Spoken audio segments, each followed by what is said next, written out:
साथीहरू स्वागत छ मेरो च्यानलमा। हजुरहरू कहाँ दिन हेर्दै हुनुहुन्छ प्लिज लाइक कमेन्ट फलो गरिदिनु नबिर्सिनु होला, थोरै भए पनि माया गरिदिनु होला। अनि आज म के भन्नु आएको भने म चाहिँ हिजोदेखि बिमारी छु।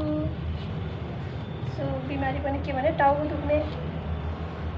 दुख्ने एक्कासी ज्यान भारी भयो। टाउको दुखेर भमिट आउन खोजेर खाना पनि रुचिरहेको छैन।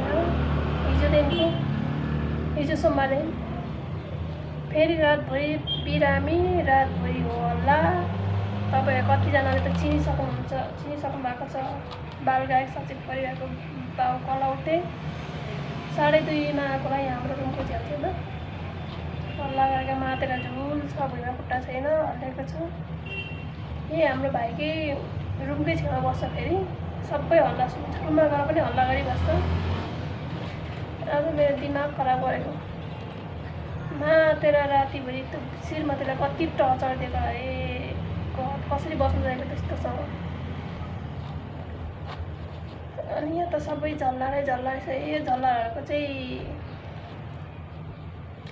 के अरे जीवन पनि कुहिएकै सडेकै जस्तो छ क्या गाइस। न केही काम गर्छ, रक्सी खायो, हेलो जिन्दगी न के यसरी नै बित्यो। सचिनको बाबु पनि यस्तै छ जिन्दगी पाटुक्क। यहाँ छेउछेउमै छ रुम, बुढीसँग कराएको नि सबै सुनिन्छ। बिमारीमाथि झन् बिमारी बढाइदियो कलौटेले। आजलाई यति नै, बाई बाई साथीहरू।